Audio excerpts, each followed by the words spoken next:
understand. Yeah? Even in the sutta, it is mentioned that the devas are fighting with each other sometimes. Yeah. Correct, because of different system, different method. So they believe in something, and the other one, no, ours is better. This is like we also have some greed because we are not enlightened. So this happens. Yeah. As long as we are still in samsara, bound to have this problem. Yeah. Yeah. Okay, one thing. So like most of the suttas, like in the Mangala Sutta, the Deva also has certain doubt, do not know what is this blessing then to come down and ask the Buddha. Right? So there are things which are we always have room for improvement. Right. Okay, one thing. Okay, so it's 8:31. Thank you, Bante. Yep.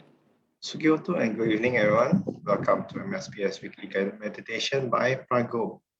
Today is the 13th April 2021. We are very fortunate to have with us Bante Adhibalo, popularly known as Phra Goh. Bante was born on July 14, 1985, and had his Bhikkhu ordination into the Theravada tradition of Thai Dhamma sect at Santi Forest Monastery in Johor, Malaysia in 2008. Bante is currently the Vice President of Wat Palelai Buddhist Temple, Singapore. We are continuing last week's talk on different traditions. After this, Bante will be leading the homage to the Buddha and taking of 5 precepts for Buddhists. Now let us compose our minds, put our palms together and welcome Bante. Over to you, Bante. Okay, thank you, Terence. So we shall start the opening chant and the homage. Namo tassa bhagavato arahato samma sambuddhassa. Namo tassa bhagavato arahato samma sambuddhassa. Namo tassa bhagavato arahato samma sambuddhassa. 3 refuges.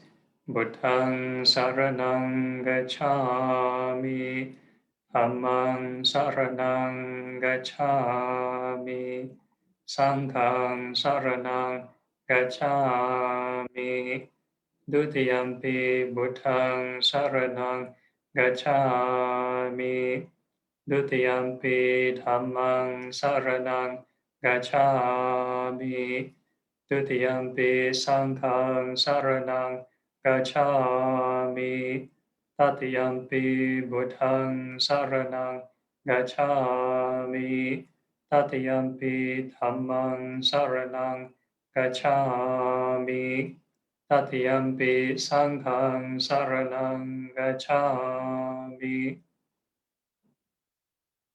And 5 precepts. Panatipata Veramani Sikkhapada Samadhiyami. Adinadana Veramani Sikkhapada Samadhiyami. Kamesu Michachara Veramani Sikkhapada Samadhiyami. Musavada Veramani Sikkhapada Samadhiyami. Surameraya Majapamadatthana Veramani Sikkhapada Samadhiyami. Sadhu, sadhu, sadhu. So good evening, everyone, and today we are continuing the second lesson on this topic, multi-tradition, same liberation. Right. So last week we talked a bit about the basically the history, on the divergence of the different traditions, because all the while, even right now, some school or some particular tradition or sect will try to be very exclusive. They will say, okay, I'm the only school that has the truth. All the other schools don't have, something like that. No? So only if you follow this particular path, you'll be saved. And or maybe my school has authentic teachings. All the others are not authentic, or my school is purer, and all the other schools are not so pure. So from last week's historical or objective historical overview, what I did was like shuffling the deck, reshuffling the deck, to make sure like nobody has like to claim they have this royal flush or this full flush. Yeah, so everybody has a bit of everything, and we are going to continue a bit today. But before we move on, there's a short request from Terence to revisit the Tripitaka classification. Okay, so we shall move on. Okay, so this is the Theravada version of the Tipitaka. So Tipitaka means 3 baskets. Right, Tipi is T means 3, Pitaka means baskets. Right, so there are 3. So we talk about the history. Even in the second Buddhist council, the classification was very different. It wasn't classified like that. It's only in the third Buddhist council when they classify into these 3 baskets, and the Abhidhamma Pitaka was officially canonized in the third Buddhist council, right? So, yeah, so here's all the various classification of scriptures. Okay, next. So we talked about the Mahayana classification. Today, Sidhu isn't here, so our Chinese reader is not here today, so I'll try my best to read the main points. So if Terence can move the cursor. So right on the very left, the very first column, this is a Zhang Jing, it means the scripture. So if you move the second column, then again split into mainly 3, right? So the first one is the Jing, means the sutras, right? Sutras. And if you split to the right, you have the Da Cheng, means the Mahayana scriptures, and Xiao Cheng means the Hinayana, smaller vehicle scripture. So Da Cheng means Mahayana, or greater vehicle. So in the Theravada classification, the Pali canon doesn't have all these, by the way. So like the Da Cheng, right, is totally absent in the Pali Tipitaka. That means in the Theravada tradition, this is totally missing. Whereas if you look at the Xiao Cheng, right, Xiao Cheng, that means the Hinayana classification of the Northern school teaching, right? You can find most of the Theravada suttas inside, but of course they call it differently. They call it this Ahan Jing on the right, right? And the one at the bottom do not know how to read, so you need a Chinese reader. But in any case, so we have the Lü, that means the second component, which is the precepts. Yeah. So Lü is the precept. So again, we have the Da Cheng and Xiao Cheng Lü. Yeah, that means the Mahayana precepts and the Hinayana precepts. So they do classify the difference. So if I remember correctly, the Theravada Patimokkha has 227 precepts, and the Mahayana has 250. So they have more precepts than the Theravada, right? So I think by right they should be more stringent. But there is a particular school in the Mahayana tradition or the Northern school tradition, but they classify under the Hinayana schools called the Vinaya schools. So it's under the Northern category. So in the Chinese Buddhism, they do have these Vinaya and Abhidharma schools. Yeah. And the next one is the Lun, yeah, the third basket. Yeah, Lun. So they do not have the Abhidharma by itself, a standalone basket by itself, it's called commentary. So in the Mahayana classification, it's called Lun, that means commentary. So the Abhidharma is inside the commentary. So there you have the Da Cheng Lun and the Xiao Cheng Lun, yeah? The Mahayana and the Hinayana kind of scriptures. Then at the third, you have the Song Yuan version. That means any king that meddle with the scriptures will modify the scriptures.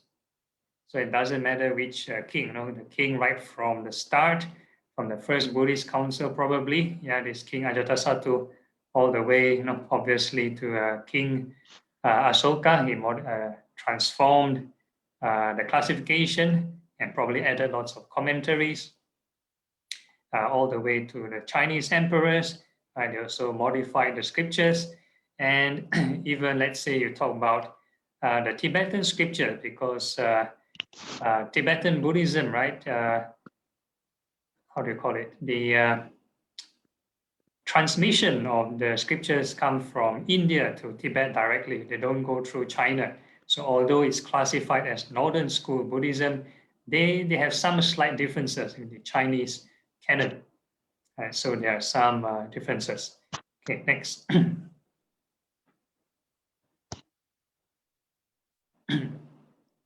Okay, so you have the different schools of Buddhism. So this table is just a very general guide. It's not very accurate, but it kind of shows the point how they are classified. So in the Mahayana tradition, it's usually or mainly classified based on belief system, doctrinal belief. There are some schools, they call themselves, let's say, Pure Land schools.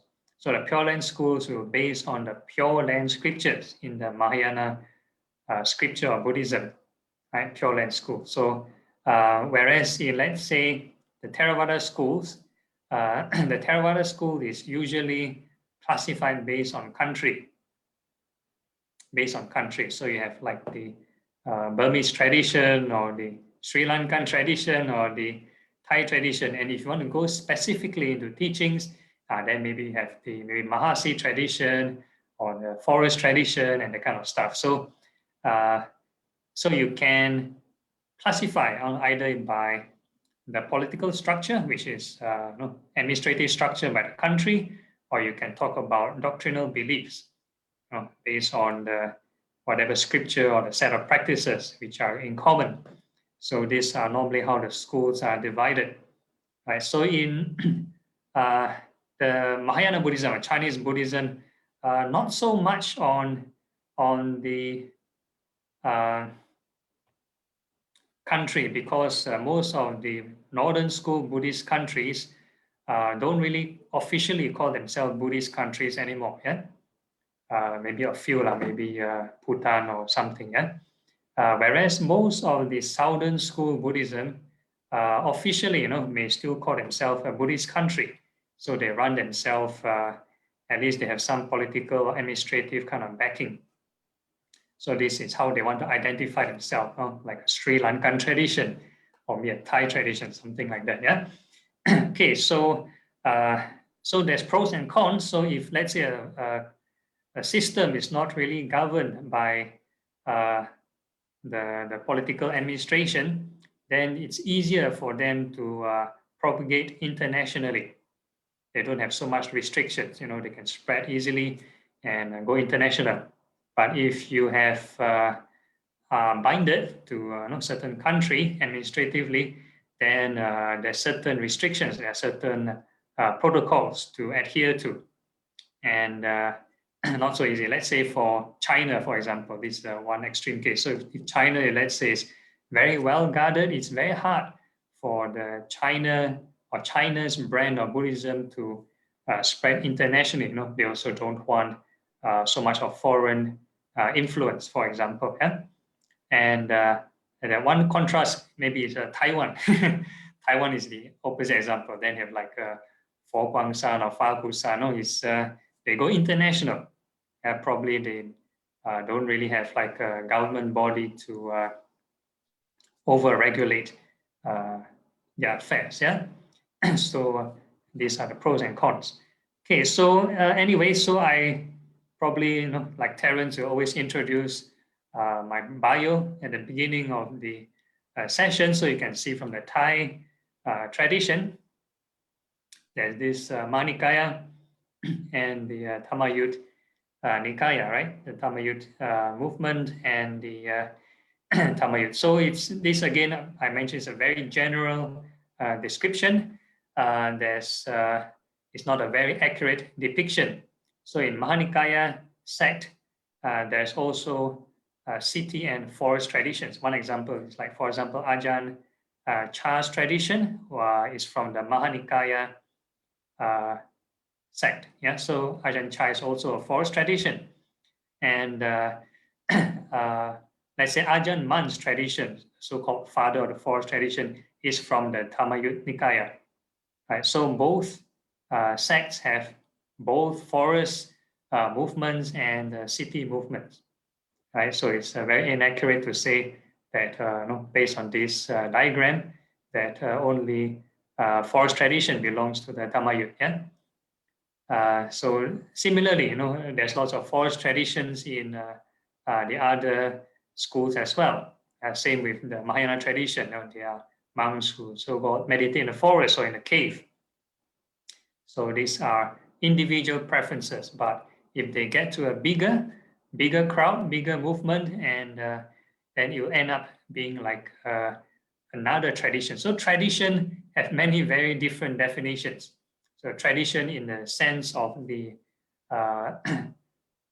doctrinal classifications, like talk about Theravada or Mahayana, and there's also tradition in terms of movement. Let's say like the Thai forest tradition or the Mahasi Sayadaw tradition, Vipassana traditions. So all these are smaller kind of micro movements, right, compared to the bigger classification. So depending on the definition you use, then you have a different term. So not to get confused. So let's say a lot of devotees that go to the temple. Okay, let's say they come to my temple, Palelai Buddhist temple. So interestingly, the temple in Palelai belongs to this Mahanikaya tradition, whereas I'm ordained and under this Thammayut tradition, Thammayut Dhammayut Nikaya. So we're actually a different sect, right? So earlier on, before we started the session, we were talking about the complications. Why is it necessary to know all these different schools? There are, we call it circular or mundane ramifications, right? It's not to pick and find fault with each other, but it's good to have some GK, general knowledge. We call this sectarian awareness. It's not like, oh, everybody is the same, everything is Buddha's teaching. Then you go from one temple to another, and you bring one issue to the next temple and to the other. Instead of growing, you might be causing more conflict. So it's good to have some of this sectarian awareness. So like I was mentioning, we were comparing the Malaysian and the Singaporean temple scenario, the monks and the temples. So he was mentioning in Malaysia, lots of temples, not many monks staying in the temple. So this is the Malaysian scenario. Whereas in Singapore, a very small land, not many temples, but lots of monks.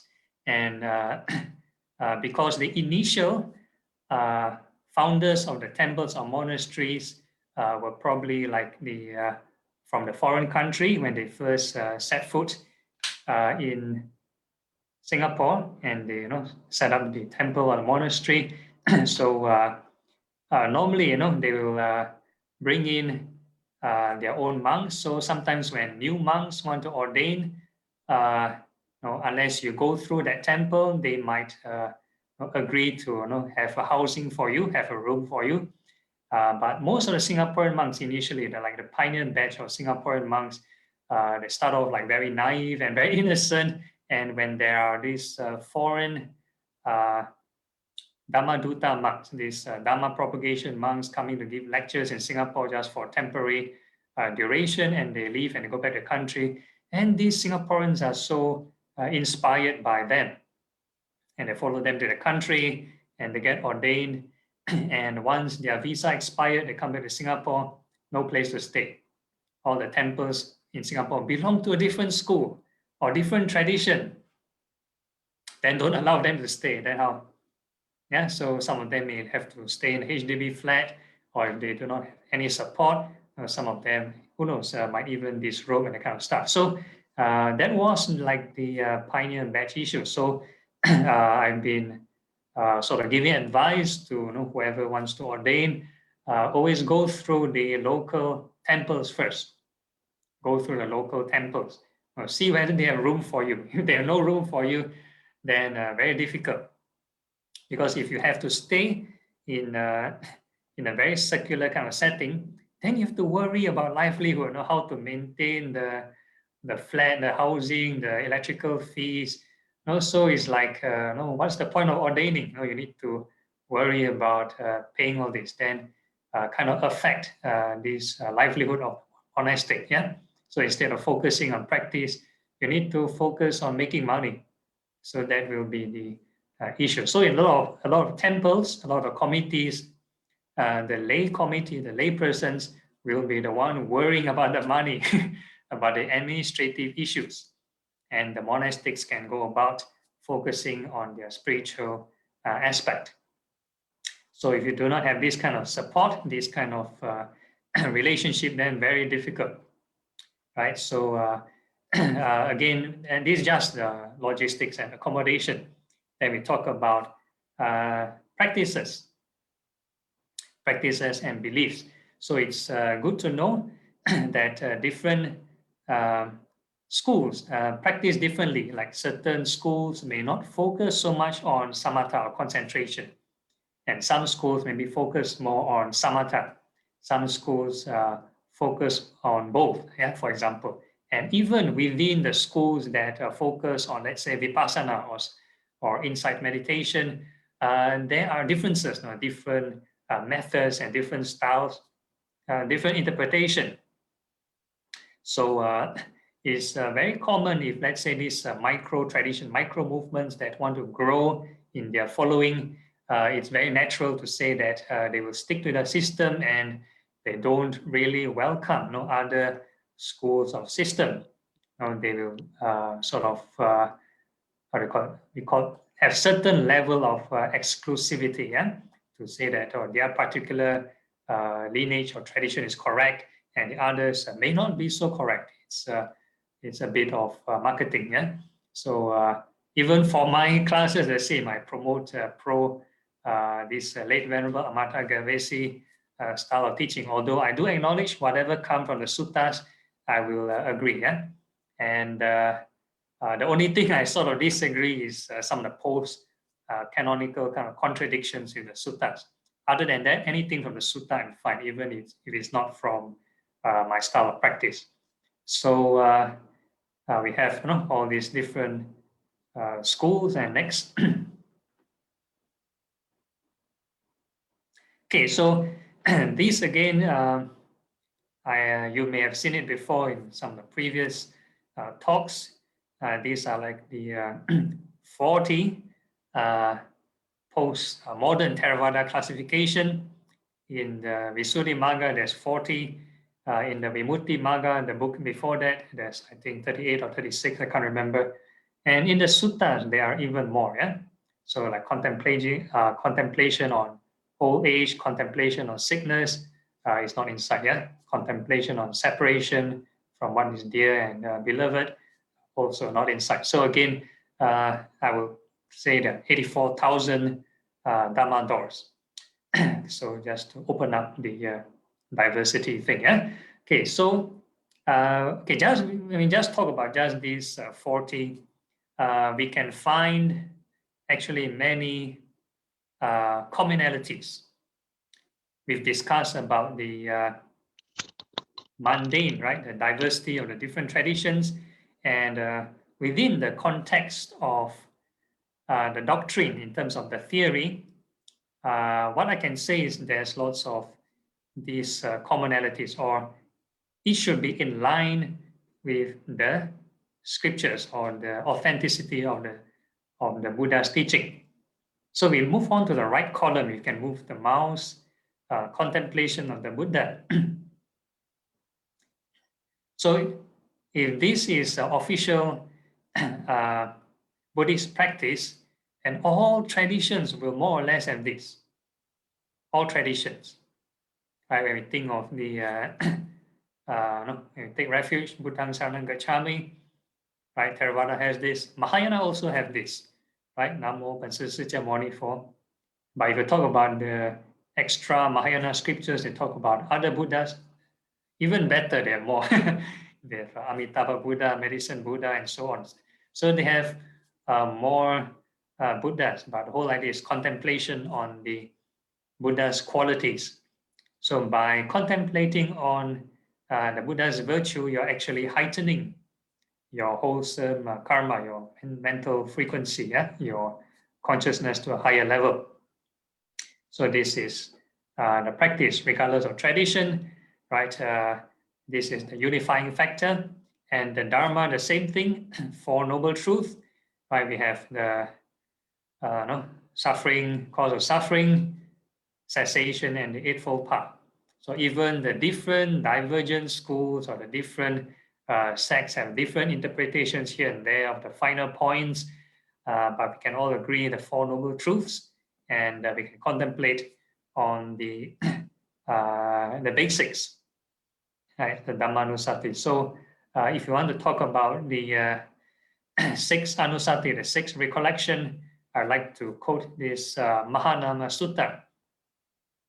In the Mahanama Sutta, the Buddha gave these six recollections, contemplating on the Buddha, Dhamma, Sangha, virtue, charity, and the devas to this Mahanama. So he's a layperson. And he practiced until he reached stream entry, just by practicing these six. Right? So, so regardless of tradition, these are actually very basic practices which are very universal, common theme throughout all traditions. So we have contemplation of the Sangha, right? So it's not just the Arya Sangha, there's also the conventional Sangha. And if you want to talk about the Mahayana tradition, the other bodhisattvas, right, in other realms, other pure lands, they also have their Arya Sangha, and the contemplation on virtue. So this is very interesting. It doesn't have to be a Buddhist to contemplate on virtue. So if a person is morally upright and they contemplate on it, right, they do not have any guilt or remorse, and it's kind of elates their mind to a higher state of mind, then I think right, this can be practiced by non-Buddhists. Right? So the Buddha is very compassionate. He extends the practice, right, to even non-Buddhists. So charity, the same thing, contemplation of charity.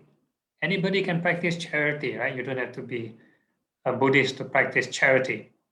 And the last one, contemplation of devas.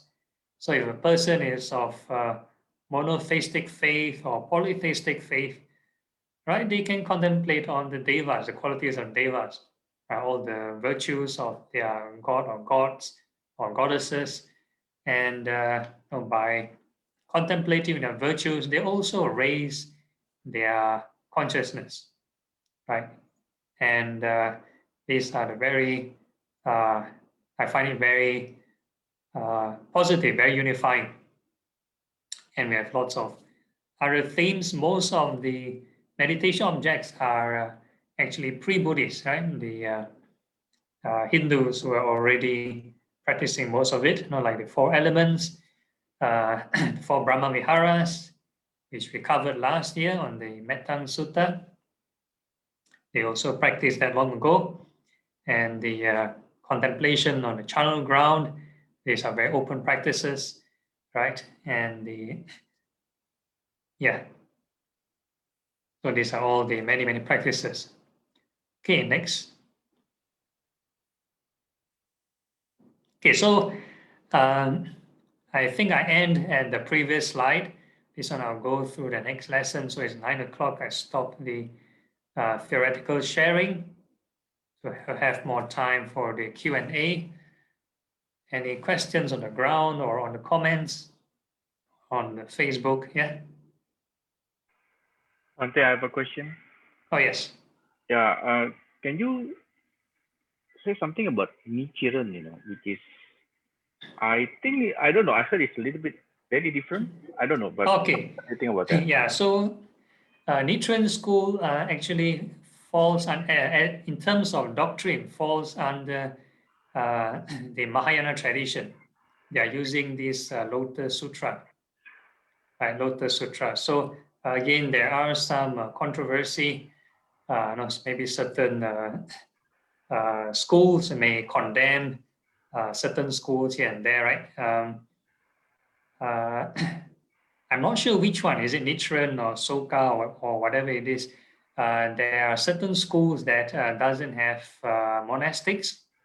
But if you want to look at the historical context in Japan, all the while for many centuries, there was political and sort of religious kind of conflict between the natives in Japan and the Koreans. Actually, Buddhism was treated like a foreign religion. It spread from Korea to Japan. So of course, they make it of this as like a nationalistic kind of issue. So the natives who are sort of worshipping, let's say, Shintoism or the Spiritism at that time, they sort of unified it and they unified and called it Shintoism. And they use it as a front to battle against the migrant Koreans that came in, which brought along with them Buddhism. So what was initially a kind of native versus migrant kind of conflict slowly sort of expanded and became religious conflict, Shinto Buddhist conflict. So, and the samurais, the shogunate, were more pro Shintoist. They're supporting Shintoism. And all the while, right, there's certain kind of conflict between the samurais and the monks. And the history of Japan wasn't very peaceful as well. There's lots of fighting. If you look at the history, the monks in the Sohei era, the monks do take up weapons and fight and kill. And that is a very sad history. So there's a lot of persecution. There's a lot of hatred and enmity between the Shinto samurai monks, the samurai warriors towards the monastics or the monks in general, or Buddhism in general. So there was lots of persecution. So the emperor, I'm not sure when, probably quite recently, a few hundred years ago, had the decree, when they tried to persecute the Buddhism, they are not really in favor of having the monastics around. So most of the Sangha council in probably most of the schools in Japan decided to end the monastic tradition. That means they do not want to carry on ordaining new monastics in future, but instead they sort of evolved and started this priesthood. That means a layperson can take up these religious duties of holding ceremonies and rites, like funeral rites, maybe celebrations or whatever it is. So it's a bit of imitation from the Shinto priests, where they try to blend in to adapt to the situation. So there are these issues, not only how do you call it? Some of the conservative mainstream tradition monks in Singapore also expressed their sort of disagreement with labeling certain Japanese schools as mainstream Buddhism because they lack of the conventional Sangha. Now, when we talk about Buddhism, they say if to fulfill Buddhism, you need the triple gem, Buddha, Dhamma, Sangha. So if they do not have the Sangha, somebody in robes, then it's no longer Buddhism. Well, that is their point of view, right? But of course, Sangha can be defined there's many definitions. Sangha that can mean the Arya Sangha. So sometimes lay persons can also be an Arya Sangha. That means a Sotapanna to Arahant. And Sangha also can mean a conventional Sangha, like somebody like myself wearing a robe. So anybody wears a robe can be seen externally as a conventional kind of Sangha. So there are various definitions. So no, very hard to settle. We call these intra-faith issues. There's a lots of discrimination and conflict here and there. But again, it's a lot of karmic history. Yeah, in the past, if I'm not wrong, the founder, this Nichiren, was also a bit anti-establishment, because when when Buddhism was quite in favor at that time in Japan, the main school was the Pure Land School. The Pure Land School was much in position of power. So of course, when someone new was trying to build up their numbers and their following, sometimes they may say something offensive to the other school, and eventually he got arrested by the Japanese government, and he was jailed and whatever not. Yeah, so the successors down the line wasn't really favored. They also got involved politically in Japan. I'm not sure in Singapore, but in Japan is quite political, and and that's at least my perspective. Yeah. Okay, Bante, thank you. But the way is it Nichiren a Buddha also? You need to speak louder. I can't hear you. Yeah, is it the Nichiren Shoshu? Is he a Buddha? Or they claim it's a Buddha? Okay, this I'm not very sure. Yeah, I'm not very sure. Okay, Bante. Thank you. Okay, no problem.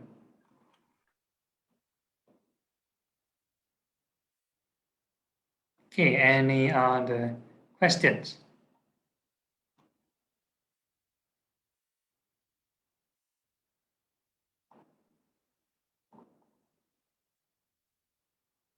How about on comments on the Facebook?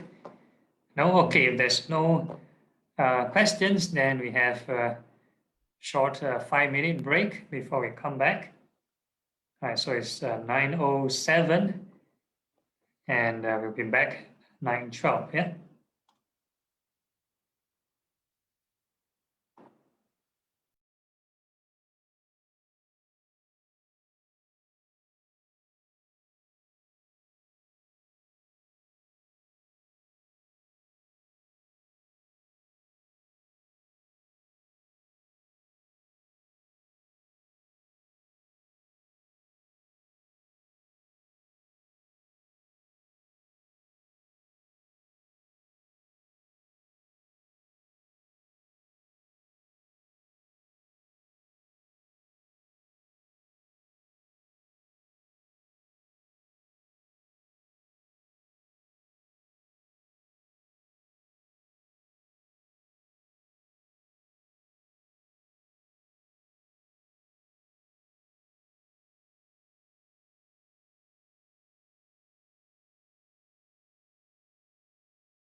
Okay, we're back.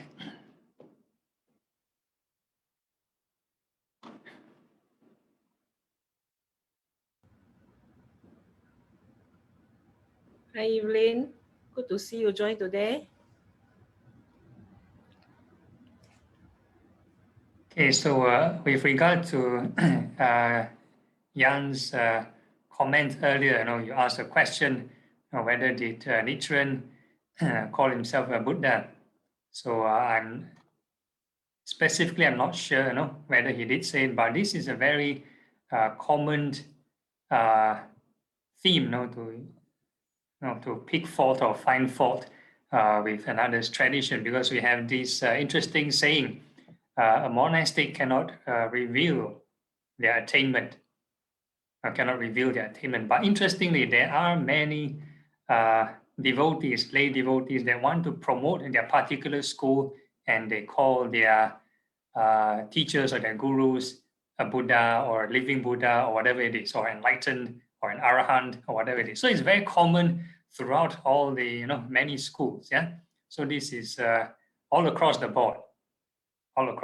Yeah. So you cannot just find fault with one school. But then again, if you want to talk about Buddha, there's different degrees of Buddhahood. We talk about in the previous sessions. There's Supreme Buddha, Sammasambuddha. There's also a Pachika Buddha, a hearer Buddha. A silent Buddha, or a hearer Buddha, which is an Arahant. So there are three kinds of Buddhas. So which level of Buddhahood? Yeah. So there are many kinds of Buddhas. So of course, he can't be a Sammasambuddha already, because the Sammasambuddha is our historical Buddha in India, and you have to wait. He predicted the next Buddha will be Maitreya Buddha. Yeah, so you have to wait for the whole Buddhism to sort of dissolve or extinct before the next Buddha can appear. So it's still a long, long time. Now, if I take the scripture literally, the humans have to live a lifespan of 84,000 years old, before the next Buddha would arrive. So most probably, if let's say the masters were sort of being mentioned as living Buddha or whatever it is, I would take it as the Sawaka Buddha. So even the Chinese saying also, 放下屠刀，立地成佛.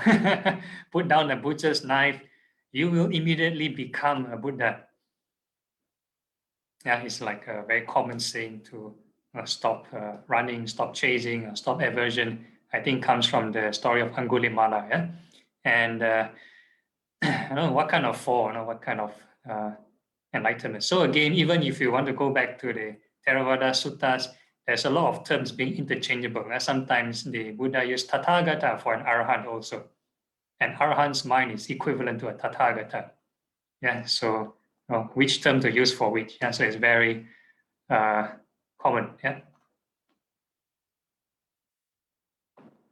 Okay, any other comments or questions before we move on to the... Bante, there's a question in Facebook. Yeah. By Brother W.H. Chan. Bante, does a person achieve being Sotapan must go through by meditations? Okay, a person have to see the Four Noble Truths. That means they have to follow the Eightfold Path to a certain extent. Then they have a glimpse of this Nibbana, or a glimpse of this Four Noble Truths. So it doesn't have to be seated meditation. If you want to, again, depends on how you define meditation. If meditation is about sitting and closing your eyes, then not necessary. Not necessary, yeah. If you talk about mental cultivation as a very holistic term, right? If let's say even if you're opening your eyes, you're standing and walking, you also can generate right thought. You can still practice the Eightfold Path. You still can practice right mindfulness, right? So you have to watch the previous series on the right mindfulness, right? It can be done, practice in all activities in your life. All right. Thank you, Bante. Okay, no problem.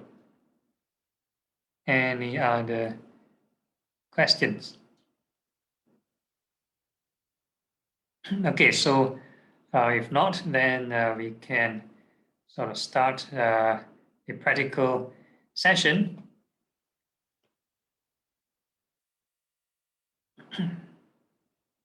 Okay, so since we sort of talked about the common themes, right? We're going to like change some of the meditation objects for a bit, yeah? And for those who are new, then welcome. If those who are been following my sessions, then you're trying out something new. Okay, so we're going to first sit back and relax, find a comfortable position. Make sure your back is upright.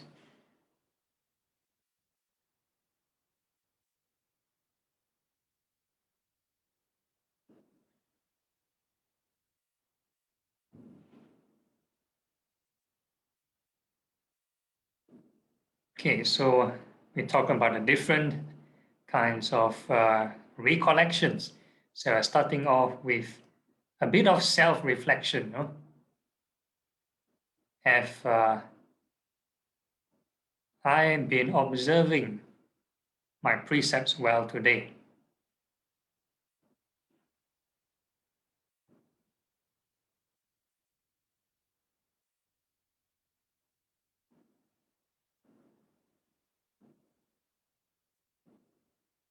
So if you have been observing, right, certain precepts well, right, do rejoice.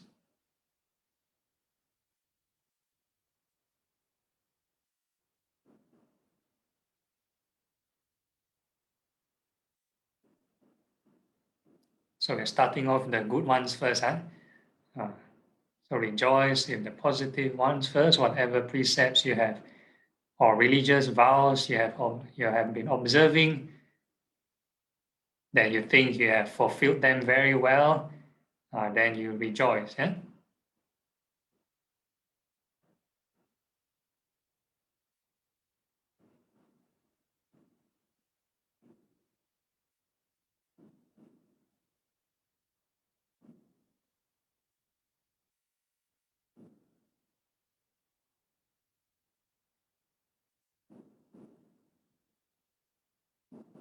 And whatever religious vows or precepts that you have not been doing so well, there's still room for improvement, or you made some mistakes, then it's time, you can sort of ask for forgiveness.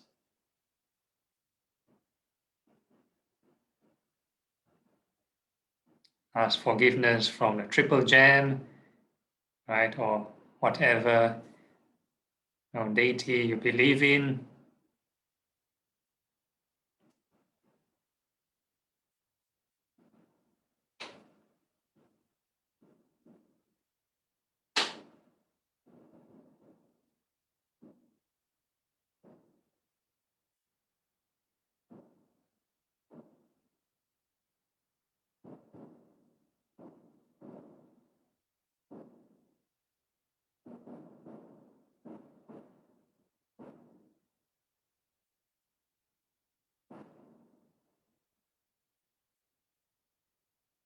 And make an aspiration to work for this improvement.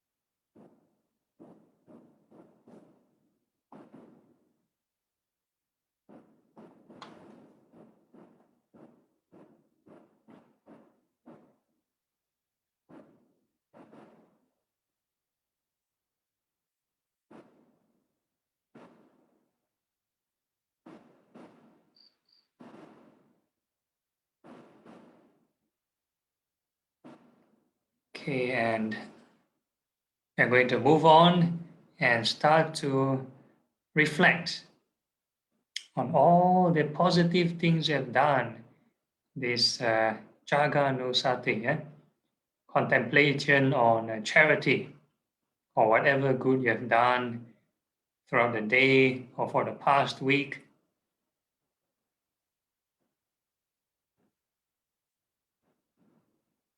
So any kind speech you've done, any acts of goodness, you can relive that moment, no problem. So some people say, oh, meditation cannot think of the past. Be at the present moment, not true. It's reliving the past, but a positive past.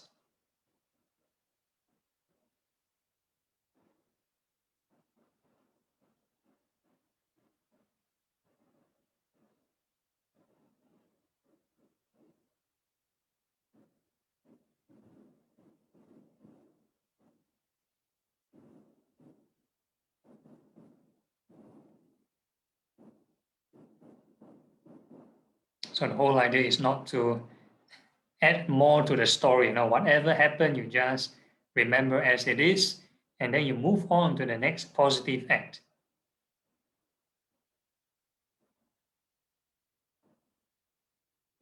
Right? Do not need to add additional script to the story.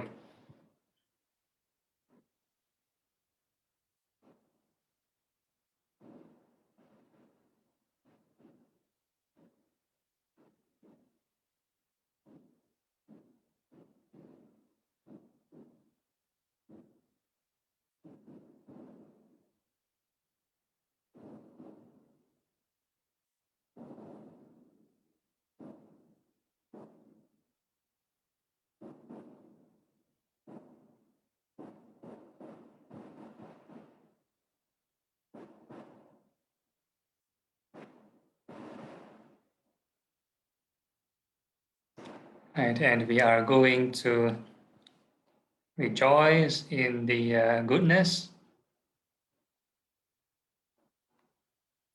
of all the good acts that you've done.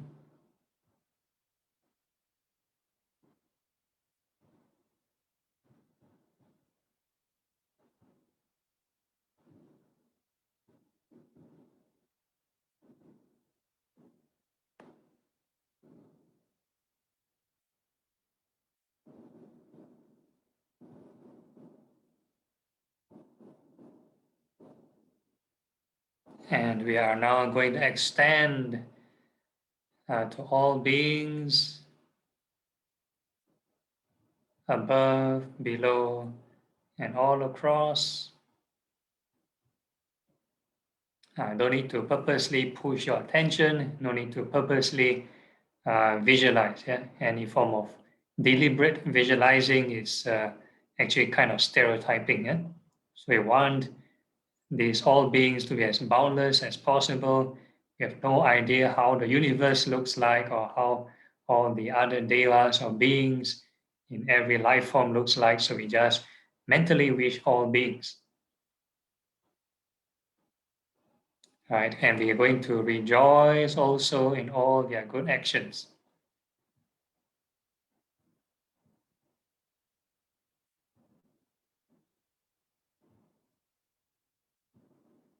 So whatever image that pop up in your mind, you just treat it as a sideshow, but you keep on, the main focus is to keep generating the thought of rejoicing. So whatever new mental formation, right, can be a new image or a new sensation that arises, we are going to wish it, or rather we're going to rejoice at them as well.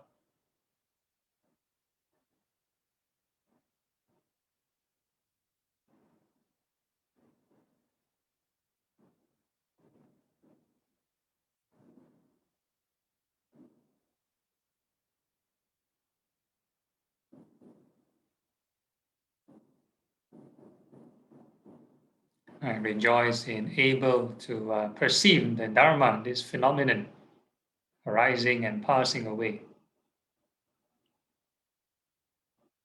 Not to be too proud or carried away. Oh yes, I can see it. But in grateful way, we call it appreciative joy. You appreciate.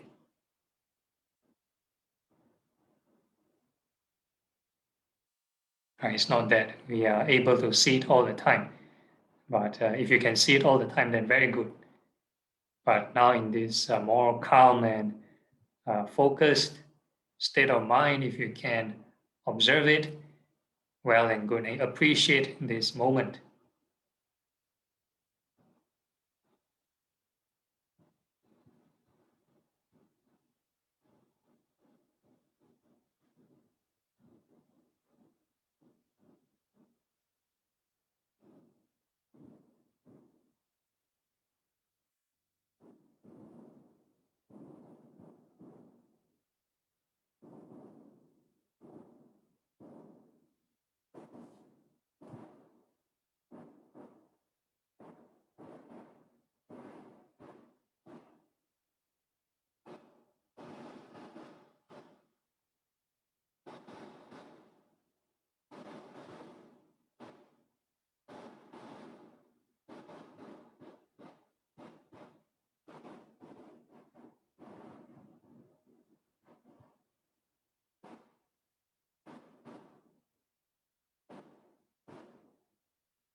So the whole idea is not to leave the mind idling for more than 2 seconds. Every time you perceive a new formation, a new image, a new sensation, keep on rejoicing. Do not leave the mind alone.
And then we are going to bring the mind to a more neutral state, right? Using another reflection on karma, yeah?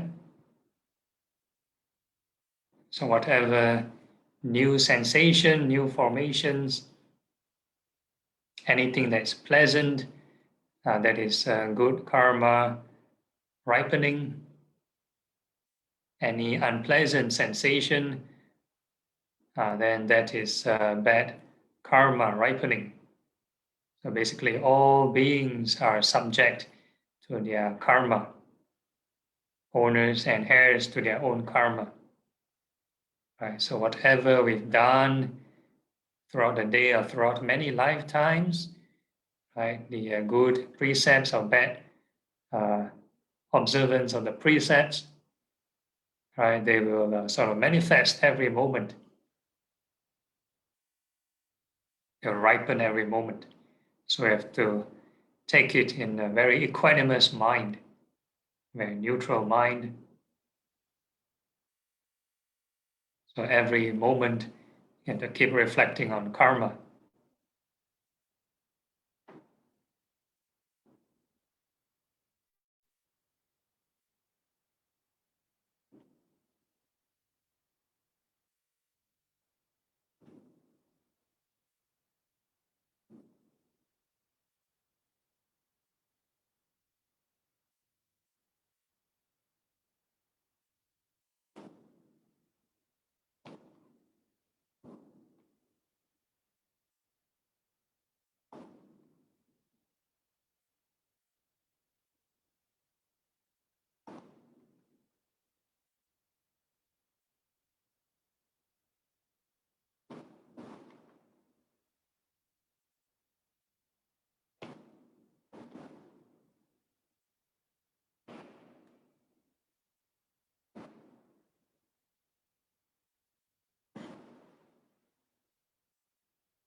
And when we experience this peace or this spiritual kind of experience, then it's a kind of confidence growing. It's not just by book or by scripture.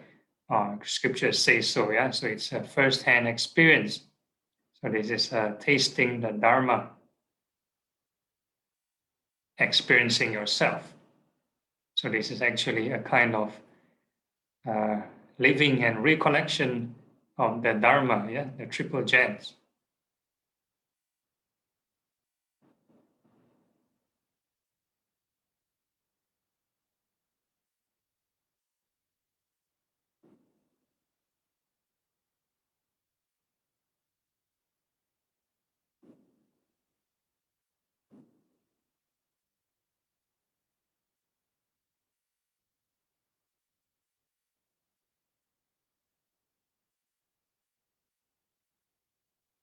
And now we can sort of bring the attention back to the body.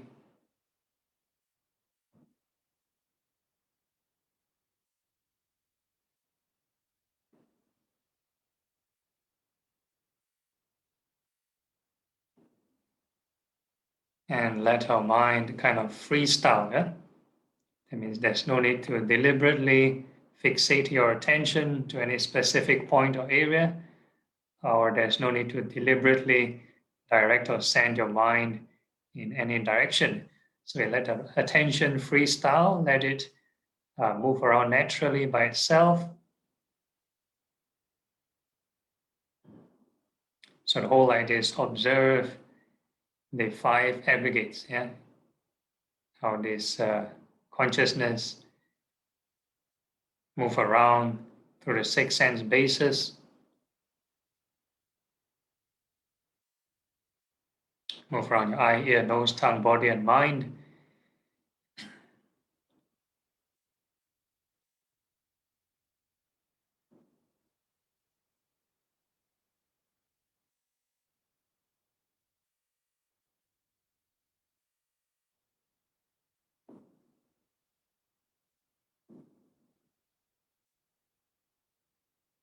So if we are able to be a passive observer, that means not interact with any sense stimuli, sense contact, then the mind will be at ease.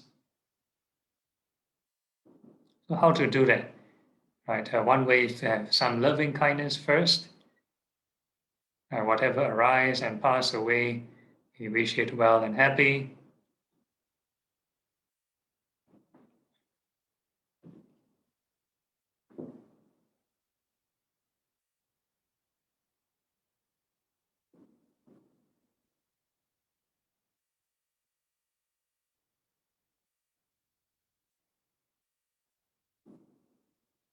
Treat all sense contact as passerby. No need to reject them and no need to cling on to them. So any movement, any change of attention, just wish it well and happy.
So every time the mind clings or attaches or reacts with greed or hatred, then there will be tension or suffering. Right? This is evidential by yourself.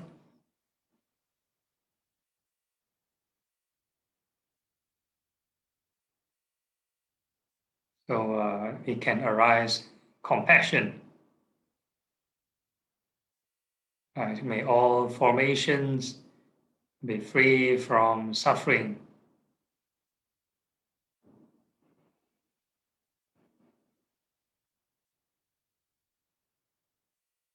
So real compassion is actually knowing how to detach. Yeah. So the more you have greed and hatred, the more attachment, more suffering.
So how to be free from this tension and suffering?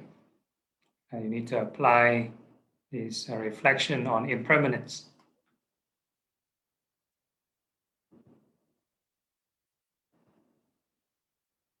So every new movement, new sensation, you need to keep reflecting on arising and passing away. And the more times, the better. The more you remind yourself, the more detachment.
So whatever peaceful or joyful states you may experience throughout the course of meditation, again, there's no need to cling on to it, or there's no need to try to hold on to it. Yeah. Always emphasize on the impermanence.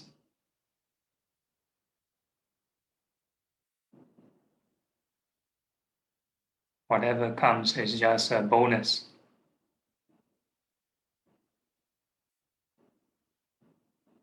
Because once you hold on too tightly, and that again is a kind of greed, kind of desire, and eventually will manifest as a form of tension or suffering.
So now this is in a relaxed mode. The mind is freestyle, unrestricted. Right, so the next step is resistance training. So how to restrict your mind without having tension. Right, how to restrict the mind without being the control freak and causing too much desire or suffering. Right, so this is the next phase of training. So now we are going to sort of confine the mind, restrict the area to one small area below the nostril, above the upper lip. Basically, we are feeling the breath. No need to force the mind there, just a gentle attention.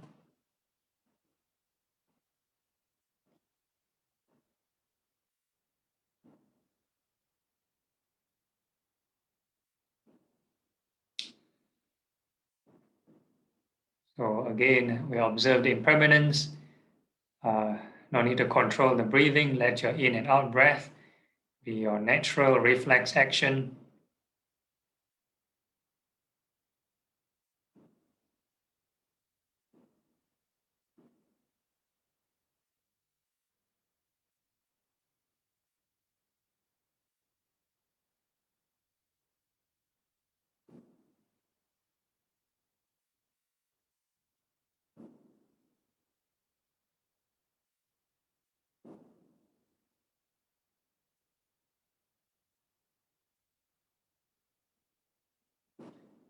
So whatever sensation you feel below the nostril, above the upper lip, then you just keep observing the impermanence, observing change.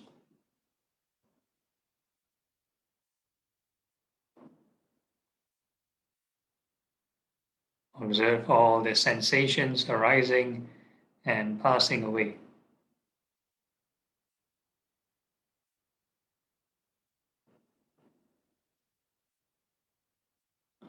However small or fast it may be, right, the more you keep reminding yourself of this arising and passing, and there's more detachment.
Maybe some people find it one small area below the nose is easier to handle than the mind running all over the place. So in any case, we are trying to practice mindfulness in whatever state of mind, in all modes and all functions. You still can be mindful of impermanence.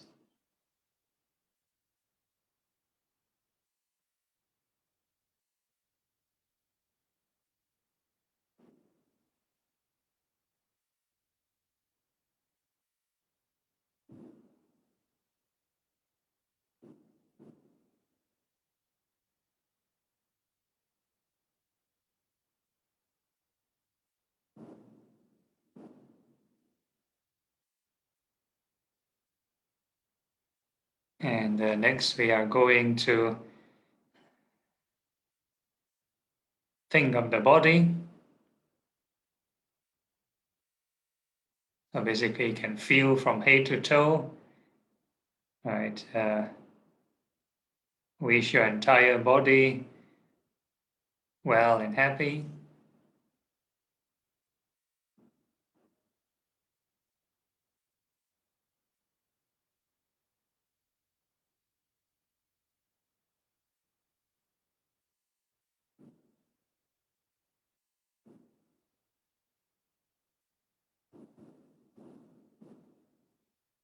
So as you scan your body from head to toe, whatever sensations that arise and pass away, you also can take note of impermanence.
Okay, and we are now going to wish all beings, may they be well and happy. All beings in the entire universe.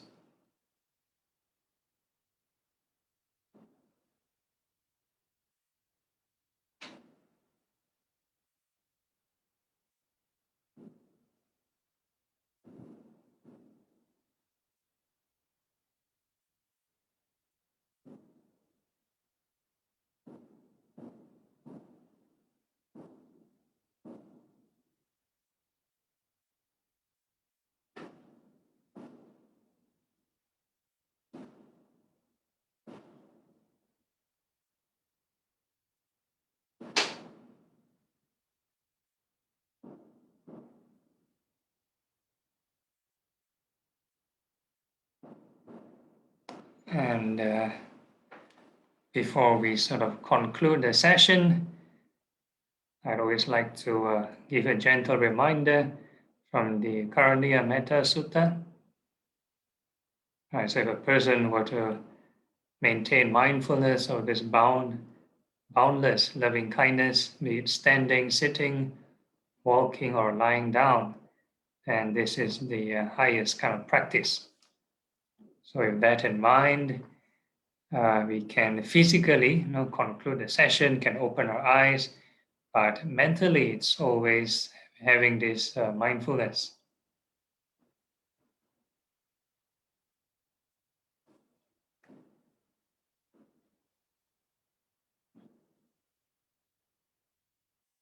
Okay, so for those who have awakened, any questions or problems? Yeah, we have a few minutes left.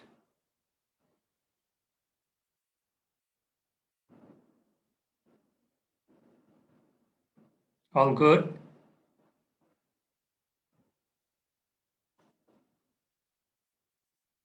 Okay, so I've just today introduced slightly more a variety of meditation themes. So the whole idea is whatever meditation object we are practicing, it has to be in line with the middle way. You need to have the right thought is still the same, avoiding greed and hatred. So whatever meditation object, when practiced wrongly with greed and hatred, will cause suffering, will cause this tension and stress. So some people, when they meditate, or the more they meditate, the more stressed, more restless, or more whatever, more angry, more frustrated. That means something is wrong. It can be chanting a mantra, whatever it is, or chanting a particular verse in the scripture, they chant and chant, then they get so frustrated, so angry, or the mind running all over the place. Then there's no middle way. The middle way, something is wrong somewhere. It's not middle anymore. Run off course. So you need to troubleshoot. So again, whatever meditation object you are practicing, it has to be in line with the Eightfold Path. And it will bring you to peace and happiness. So this is the takeaway for today's lesson. And if there's no questions, then we can conclude. Yeah.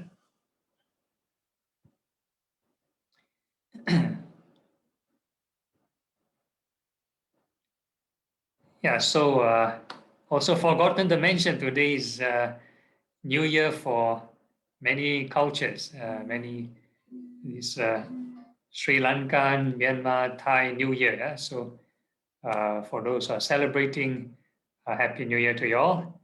And I'm going to dedicate this merits and wish whichever place having conflict and having oppression, may they be free from this conflict and oppression.